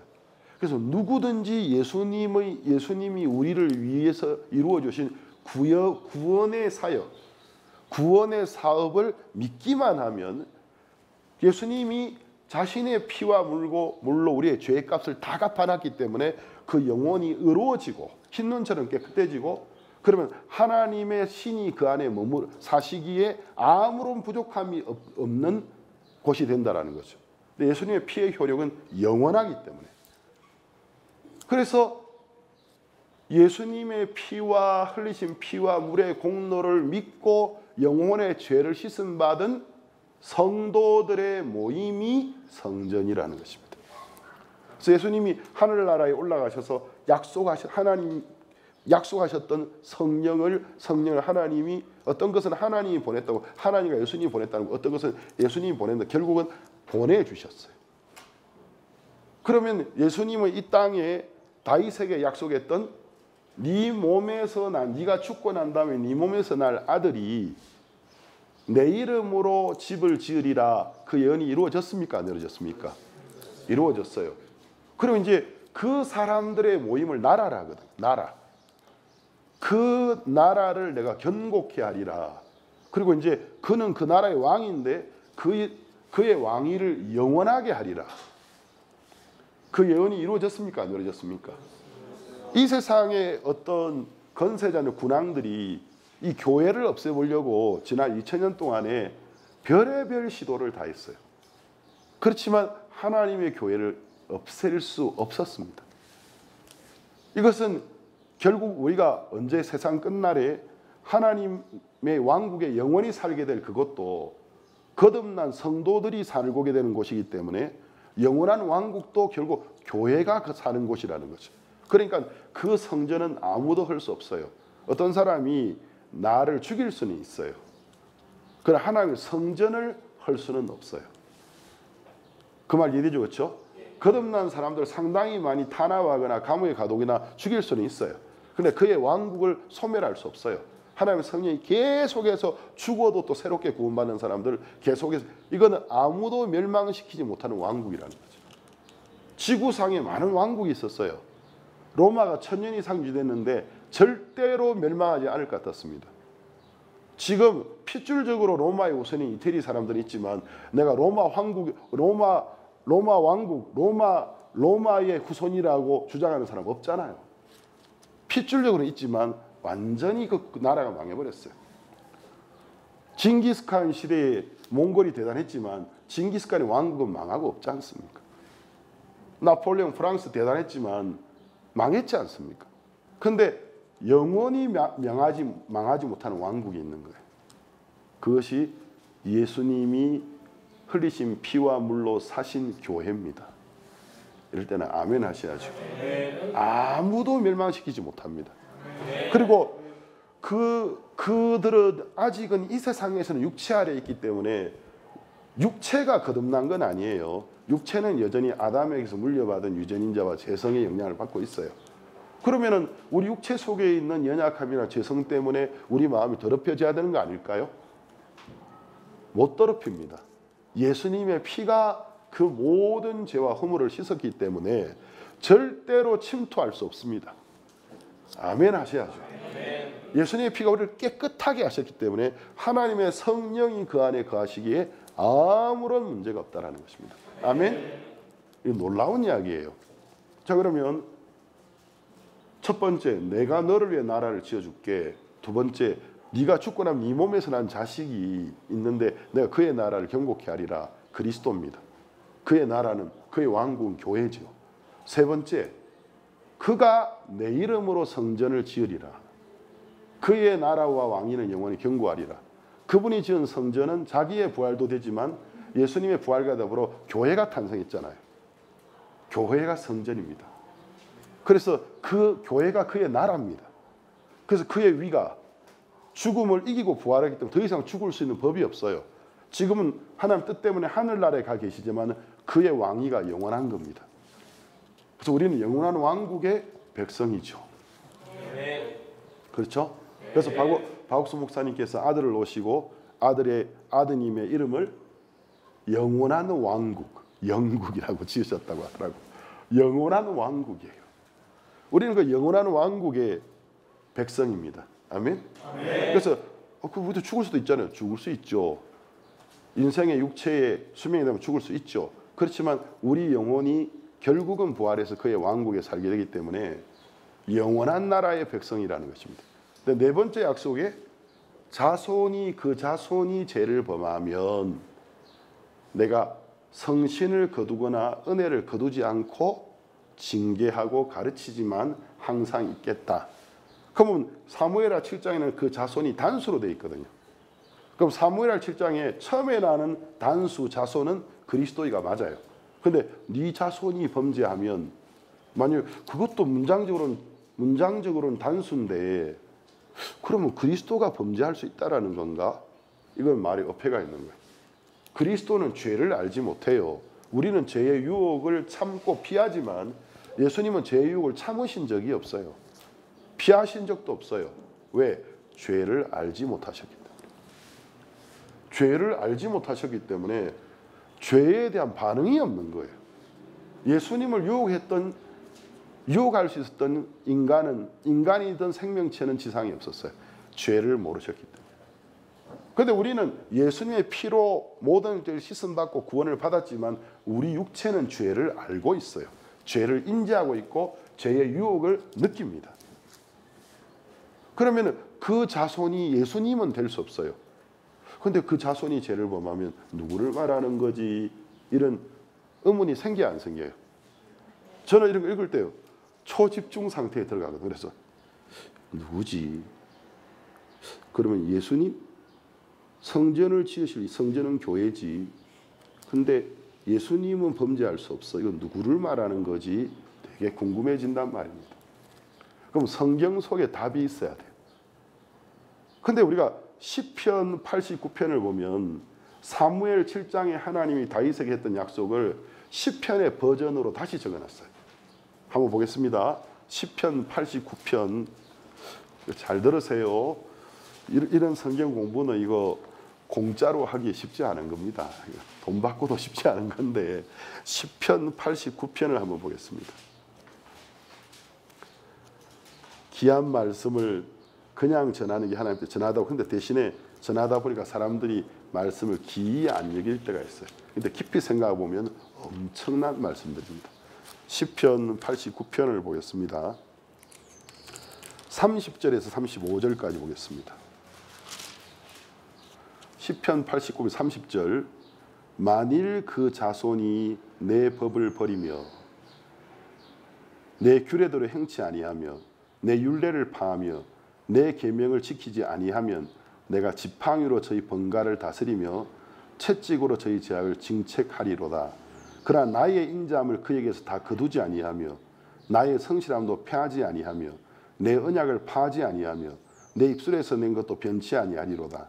내가 나의 거룩함을 한 번 맹세하였은즉 다윗에게 거짓을 아니할 것이라. 그 손이 장구하고 그 위 그의 왕위는 해같이 내 앞에 항상 있으며 또 궁창 하늘의 확실한 정인 달같이 영원히 경고케 되리라 하셨도다. 사무엘하 7장에 나왔던 예언의 말씀을 시편 89편에서 다시 적어놨어요. 그런데 여기 30절에 보면 만일 그 자손이 내 법을 버리며 하고 되어 있는데 한국어 성경에는 이게 단순지 복순지 구별이 안 되게 적혀 있어요.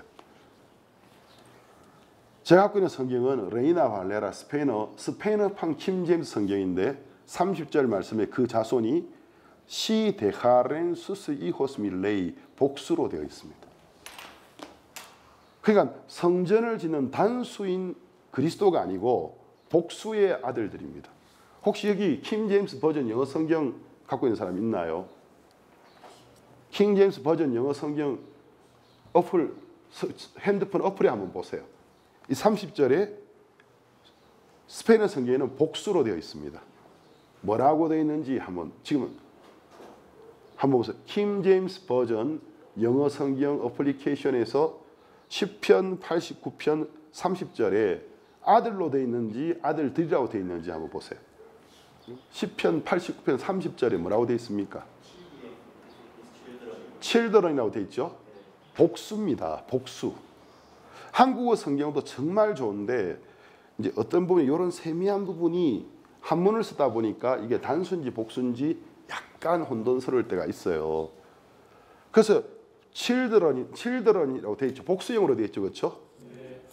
그 스페인어 성경에도 sus hijos 복수입니다. 그러면은 네 자손이 범죄하면은 단수가 아니고 예수님은 아닌 거예요. 예수님 때문에 하나님의 아들들이 되어진 사람들. 그렇게 성경은 성경으로 해석하는 겁니다. 인간이 뭐 신학적으로 혼자 고민하고 해가지고 나는 신학자인데 내 말에 근의가 있어. 그런 개똥철학을 이야기하면 안 되고 성경 자체에 답이 나온다는 거죠. 자, 그러면 내 자손이 아들들이 만약 나에게 내 법을 고 내 규례 형제 내 계명을 어기면 내가 사람의 막대기와 인생의 채찍으로 징계하고 훈육하겠다. 그러나 내 신을 거두거나 은혜를 거두지는 않겠다. 왜? 이건 내가 다윗에게 확실하게 세운 언약이기 때문에 내가 이 말을 안 지키면 내가 거짓말쟁이가 돼. 나는 이 말을 영원히 지킬 거야. 하늘의 해처럼 달처럼 절대로 안 변해. 난 절대로 그들에게 주는 은혜를 거두고 신을 거두지 않고 내가 아버지가 되고 아들이 되어서 가르치고 훈육하고 내 뜻을 나의 선한 뜻을 이해하도록 만들어가지 버리지 않겠다고 하셨습니다. 아멘. 그러면은 이것은 영원한 언약인데 확실한 은혜인데 구원의 언약인데 구원은 상실되는 겁니까? 안 되는 겁니까? 정확하게 복음을 듣고 회개하고 믿은 사람은 그 구원이 취소될 수 있는 범죄가 없어요. 없어요. 그렇게 될 수 없어요. 그럼 어떤 사람이 그러면 목사님 방종으로 치우치지 않을까요? 거기에 대한 대비를 하나님이 다 해놓으셨어요. 그래서 범죄하면 이 말은 범죄할 가능성이 있다라는 거 하나님이 아신 거예요, 모르는 거예요? 아셨어요. 그렇게 되면 어떻게 할 거라고 대책을 세워놓으셨어요, 안 세워놓으셨어요? 다 세워놓으셨어요. 아버지가 될 거야, 내가. 나의 아들이야. 여러분 아직 아버지가 안 돼봤지만 자식들이 잘못 저지른다고 화가 나가지고 아이고 저놈 새끼 저거 죽이지도 못하고 막 죽여버릴까. 그 말은 할 수 있어도 정상적인 정신을 가진 건강한 정신을 가진 부모님은 절대로 자기의 아들을 못 죽입니다. 못 버립니다. 말은 버렸다고 할 수 있어요. 호적에서 확 파내뿐다 그러고 나가라고 하고 꼴도 보고 싶지 않아. 그때도 말이지 마음에서는 절대로 못 지웁니다. 그리고 그 자식을 사랑하는 마음이 너무 크기 때문에 근데 잘못된 생각을 가지고 자라가는 것을 용납해 줄 수는 없는 거예요. 그러면은 결국 사람을 해치는 사람이 되는 거잖아요. 자기도 불행해지고. 그러니까 그거는 내가 정말 원하지 않는 거기 때문에 그걸 배우게 하기 위해서 어느 일정 기간에 어떤 냉전이 있을 수 있고 아니면 언성이 막 올라가고 격한 말이 나올 수도 있지만 마음에 근본적으로 그 자녀에 대한 용서를 하고 있습니까? 안 하고 있습니까? 있습니다. 근데 그 용서를 언제 확인시켜 주느냐 하면 잘못을 깨달았을 때. 근데 잘못을 깨달았을 때 용서하는 건 아니에요. 이미 용서할 모드를 가지고 있어요. 용서가 있어요. 근데 그걸 깨달았을 때 마음에서부터 딱 이야기하면서 관계가 다시 회복되는 거예요. 마음이 서로 흐르는. 그거 예대죠, 그렇죠? 자, 그러면 자, 예수님은 하나님의 독생자였죠. 독생자라는 말이 무슨 말이에요? 유일한 아들, 독자였어요. 요한복음 1장 14절에 말씀이 육신이 되어 우리 가운데 가심에 하나님의 독생자의 영광이와 되어 있습니다. 그럼 예수님은 요한복음 1장 14절에 독생자였습니다. 그럼 예수님이 독생자였는데 십자가에서 사람들의 죄를 위해 죽으시고 부활하셔서 의롭게 하셨어요. 그 사실을 믿는 사람들은 예수님의 공로로 인해서 하나님의 아들들이 되어져요. 그럼 예수님이 우리 죄를 위해 죽으시고 부활하시고 승천하시고 이후에 그 복음의 이야기를 듣고 믿게 된 사람들은 하나님의 아들의 신분을 얻게 됩니다. 그러면은 여전히 예수님이 독생자입니까? 독생자로서 이 세상을 오셨어요. 그러나 현재는 독생자가 아닙니다. 맏아들입니다. 히브리서 1장 6절 말씀 한번 보겠습니다.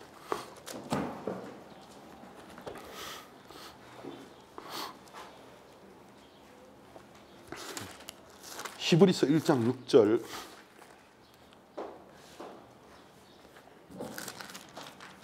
이런 게 신기하지 않나요? 저는 신기한데. 히브리서 1장 6절. 또 맏아들을 이끌어 세상에 다시 들어오게 하실 때에 하나님의 모든 천사가 저게 경배할지어다.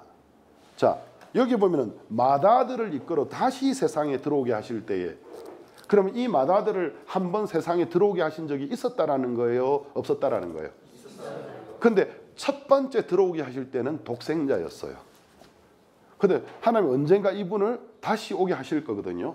이것은 교회가 들림받는 휴가를 말하는 게 아닙니다. 원수를 멸하고 다스리러 오실 때를 말하는 겁니다. 하나님이 다시 그 아들을 돌아오실 때는 맏아들이라는 거예요. 왜? 아들들이 많이 있는 겁니다. 이제 그때는 모든 천사가 저에게 경배할지어다. 엄청난 권능을 갖고 오시기 때문에 그런 거라는 거죠. 자, 그러면 히브리서 2장 10절을 보겠습니다. 10절과 11절을 보겠습니다. 만물이 인하고 만물이 말미암은 자에게는, 이게 누구죠? 만물이 이분으로 인했고 이분으로 말미암아 생겨났어요. 그분은 누굴까요? 하나님이죠. 만물이 인하고 만물이 말미암은 자에게는 많은 아들을 이끌어서 영광에 들어가시는 일에 저희 구원의 주를 고난으로 말미암아 온전케 하심이 합당하도다. 다른 말로 하면 만물이 이분으로 인했고 이분으로 말미암았는데 이분이 많은 아들을 이 세상에서 만들려고 하셨어요. 그 일을 하기 위해서 독생자를 보내셨다라는 거죠. 그래서 그분이 고난을 받게 했어요. 그분이 십자가에 죽으시는 고난을 받으심으로 말미암아 하나님의 계획을 완성했다라는 것입니다. 그래서 많은 아들들이 일어난 겁니다. 이해되십니까? 11절. 거룩하게 하시는 자와 거룩하게 함을 입은 자들. 거룩하게 하시는 자는 누구죠? 예수님입니다. 거룩하게 함을 입은 자들은 누구예요? 성도들, 우리입니다. 신분, 의인의 신분을 얻은 우리입니다. 거룩하게 하신 자와 거룩함을 입은 자들이 다 하나에서 난지라. 이거 이해되시죠? 한 분이 하나님께서 왔어요. 그러므로 형제라 부르시기를 부끄러워 아니하시고 이르시되 내가 주의 이름을 내 형제들에게 선포하고 내가 주를 교회 중에 찬송하리라. 이제 예수님이 우리를 거룩하게 하고 하나님의 아들이 되게 했기 때문에 예수님과 우리 사이에는 차이점이 하나 있어요. 예수님은 거룩하시죠? 예수님을 통해 거룩하게 함을 입은 사람들도 거룩합니까? 안 거룩합니까? 예수님은 의인이시죠? 예수님을 통해 의롭다 함을 입은 사람들도 의인입니까? 의인이 아닙니까? 맞습니다. 동일한 거룩함, 동일한 수준의 의를 갖고 있어요. 놀랍게도. 근데 하나는 원래 예수님의 것이었고 우리는 믿음으로 선물로 받은 겁니다. 똑같은 의와 거룩이 있는데 차이가 하나 있어요. 예수님은 죄를 알지 못하시는 분이고 우리는 죄를 잘 알고 있는 상태에서 은혜로 의롭다함, 거룩하다함, 동등한 의를 받았다라는 거죠. 그럼 똑같은 의인은 의인인데 차이가 하나 있어요. 똑같은 거룩한 사람과 하나 차이가 있어요. 우리는 육체 속에 아직은 죄의 유혹에 반응할 수 있는 연약함 속에 있다라는 것입니다. 그 말 이해되죠? 그렇기 때문에 우리가 이 세상에 사는 동안에는 유혹을 받아서 유혹을 이기기도 하지만 유혹에 넘어져서 범죄하거나 실수를 저질 가능성이 있는 겁니까? 없는 겁니까? 그러면은 유혹을 받아서 쓰러지면 거룩함이 떠나갑니까? 의가 떠나갑니까? 그게 내가 노력해서 성취한 거라면 내 조건이 하향할 때 떠나가야 돼요. 근데 이것은 은혜로 믿음으로 받은 거잖아요. 영원히 받은 거잖아요. 떠나지 않아요. 그렇지만 우리가 죄의 유혹에 져서 육체대로 살아가는 삶을 산다면 하나님 기뻐하시겠습니까? 그럼 그것이 믿지 않는 사람들에게 빚도 안 될 것이고 그걸 보고 그냥 너같이 사는 게 예수 믿는 거라면 차라리 안 믿고 말지. 아이고 뻔뻔하기는 말이나 못하면 내가 아무 말 안 하지. 사는 건 개차반에서 말은 얼마나 잘하는지 몰라. 이렇게 하면 오히려 많은 사람들이 하나님께 오는 길을 가로막는 결과를 가져온다라는 거죠. 이해되죠? 그렇죠? 그래서 이제 하나님의 성령이 우리 속에서 이제 다른 사람에게 덕을 세우고 다른 사람들로 하여금 하나님을 찬양하게 하고 나도 하나님 믿고 싶어 덕을 세우는 삶을 살아가게 한다는 거죠. 그런데 우리가 실수할 수 있고 범죄할 수 있습니다. 그러면은 그때 하나님 내버려 두십니까? 뭐라고 했죠? 내가 은혜를 거두지 않는다. 성령을 거두지 않는다. 그렇지만 뭐 한다고 하셨죠? 가르치겠다고 했습니다. 자, 그럼 우리가 히브리서 12장을 한번 보겠습니다.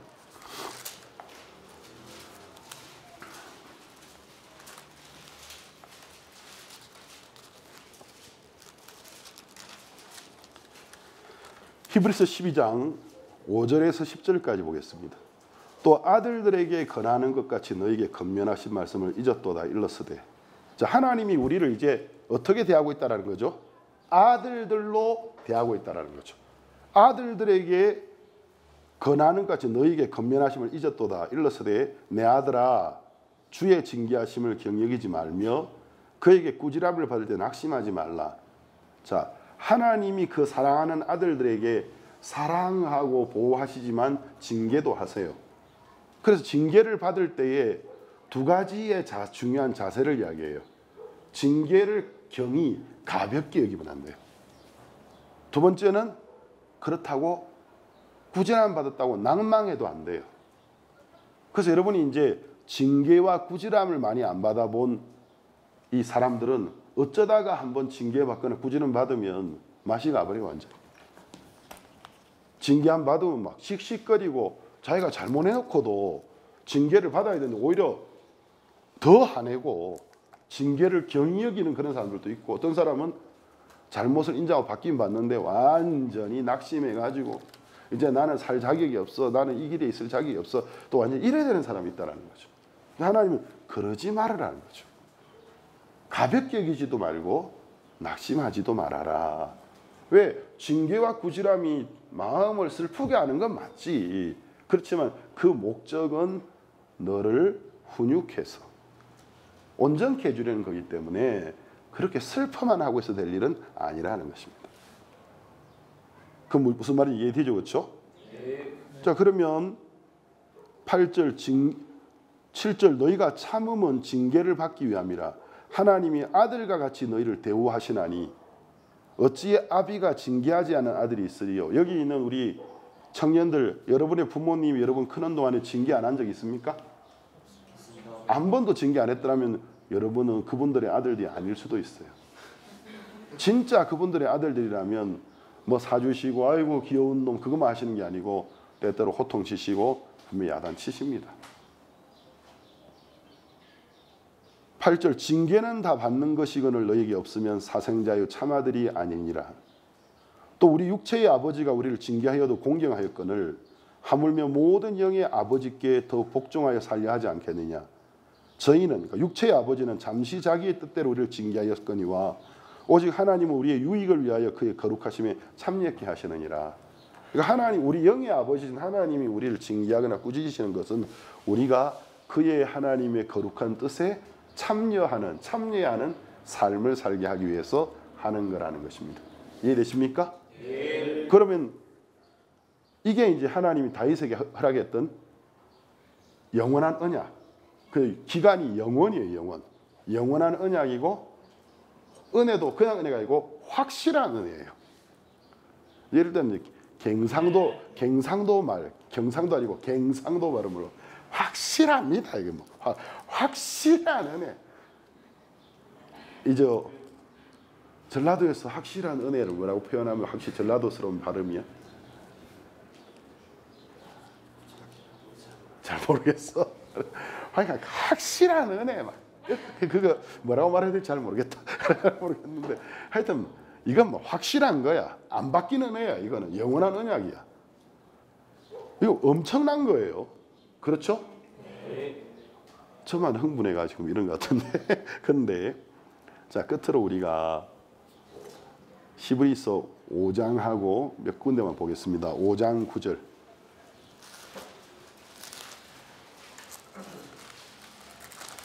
히브리서 5장 9절 소리 내서 같이 읽어보겠습니다. 하나, 둘, 셋. 온전하게 되었은즉 자기를 순종하는 모든 자에게 영원한 구원의 근원이 되시고. 자, 예수님이 하나님의 유일한 아들이었지만 받으신 고난으로 순종을 배우고 또 부활하셔서 온전해지셨어요. 근데 자기를 순종하는 모든 자에게 무슨 구원의 근원이 된다고요? 무슨 구원의 근원이 된다고요? 일시적 구원 아니잖아. 조건적인 구원이 아니잖아요. 영원한 구원의 근원이 되죠. 그럼 구원은 영원한 겁니까? 일시적인 겁니까? 영원한 겁니다. 하나님은 영원하신 분입니다. 예수님도 영원하신 분입니다. 그분이 모든 것을 다 걸고 이루는 이 중요한 구원의 사역은 일시적이면 그분의 성품과 맞지가 않아요. 영원합니다. 그래야 그분다운 겁니다. 아멘? 네. 자, 그리고 히브리서 9장 12절을 보겠습니다.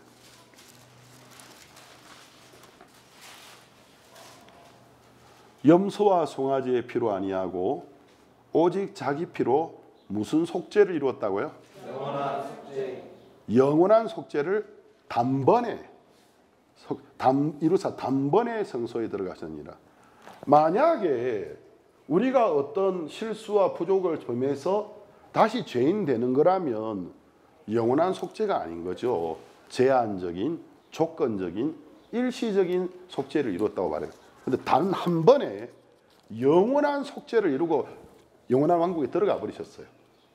그러면 영원한 속죄는 영원한 구원이 맞습니까? 안 맞습니까? 그래서 이제 이것 때문에 그럼 막 죄도 되겠네. 그 대안은 이미 하나님이 다 세워놓으셨어요. 우리 속에 계시는 성령으로 말미암아 우리를 보호하고 가르치시고 인도하실 뿐만 아니고 징계하시고 훈육하신다라는 거죠. 10장을 보겠습니다. 히브리서 10장 12절. 10장 12절입니다. 오직 그리스도는 죄를 위하여 무슨 제사를 드렸다고요? 영원한 제사를 드리시고 돼 있어요. 하나님 앞에 앉으사. 자, 그리고 14절에서 18절에 보면 저가 한 제물로 거룩하게 된 자들을 얼마 동안 온전케 했다고요? 내가 나를 볼 때 온전 안 하다고 생각이 되는 거지.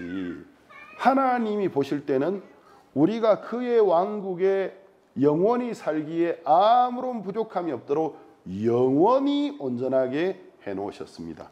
아멘? 저는 이걸 믿어요. 그래서 내가 내 눈으로 보면은 제가 목회자 자질이 없다는 생각이 들 때가 참 많아요. 그렇지만 조용히 눈을 감고 묵상을 하고 성경을 보면은 하나님, 내가 볼 때는 제가 부족한 게 많지만 저의 조건은 예수님입니다. 제가 이 길을 걸어갈 수 있는 건 예수님의 피입니다. 그래서 내가 볼 때는 온전한 조건이 없는 것 같지만 나는 그분을 믿음으로 나에게 그분을 섬길 수 있는 조건이 있다고 믿습니다. 아멘 되십니까? 네, 그렇습니다. 그래서 17절, 저희 죄와 저희 불법을 내가 얼마 동안 기억지 않는다고요? 다시 기억지 아니하리라 하셨으니 이것을 다시 죄를 위하여 제사될 것이 없느니라. 여러분, 시간이 많이 갔기 때문에 더 이상 제가 성경을 찾지는 않겠지만 이것 외에도 이제 이런 부분이 참 많이 나와요. 성령이 이런 일을 하고 계시고 또 성령이 인도하는 교회도 성령의 인도를 받아서 성도들이 다 믿음으로 잘 살면 좋지만 성도 중에 아주 육신적이거나 죄에 빠진 사람도 있을 때 그냥 내버려 두는 게 아니고 성령에 감동되어서 또 권고하고 필요할 때는 교회의 이름으로 합당한 징계를 주기도 해요. 그렇게 하는 이유는 그들을 회개하게 해서 하나님의 뜻에 도달하게 하기. 그러니까 하나님이 이런 이미 대안을 다 세워놓으셨다는 것입니다. 자, 그래서 여러분 다시 한번 짚어봅시다. 사무엘하 7장의 다윗이 영원한 언약을 받았어요. 확실한 은혜. 그리고 8장, 9장, 10장, 3장이 지나고 11장에서 세월이 좀 흘렀습니다. 믿음이 늘 좋아야 되는데 유부녀인 바세바라는 사람을 보고 유혹을 받아서 범죄해요. 또 그 여자가 잉태한 걸 깨닫고는 죄를 덮으려고 하다 보니 어떻게 직접적인 살인은 하지만 살인 사주를 해서 그 여자의 남편을 죽이는 죄에 함께하게 됩니다. 큰 죄를 지었죠. 그런데 그 다음 장 사무엘하 12장에 보면 하나님 나단이라는 선지자를 봐서 어쩔 줄 모르고 있는 다윗에게 선지자를 보내가지고 책망하고 뭐라고 하느냐면 다윗을 죄를 인정하게 만들고 다윗 죄를 인정하니까 그러나 여호와께서 당신의 죄는 사하셨고 이렇게 이야기합니다. 네가 이렇게 큰 잘못을 보였지만 너의 죄는 하나님이 사했어. 불공평하다라고 생각하는 사람이 있을 수 있어요. 왜? 이미 다윗은 7장에서 영원한 언약을 받았어요. 그러면 이제 막 죄져도 되겠네? 거기 답이 나와요.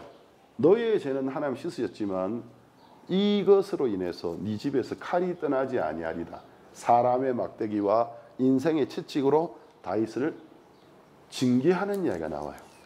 그래서 다윗이 그 이후에 자기 아들들이 난을 일으키고 이걸 보면서 정말 눈물 흘리면서 하나님이 원하는 것은 내게 은혜를 주신 것은 겸손하게 하나님을 섬기게 하기 위함이지 그것을 육체의 기회로 삼고 방종하게 하는 것이 아니구나 하는 걸 정확하게 배워서 그 이후에 다윗이 하나님이 그 큰 죄를 용서해 준 약속을 주셨다고 또 간음을 밥 먹듯이 하고 또 죄를 짓는 삶을 살았습니까? 아닙니다.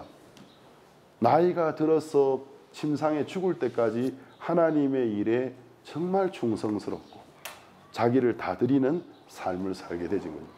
약속이 이루어진 거예요. 이해되죠? 그렇죠? 그래서 우리는 성령의 사역을 믿어야 됩니다.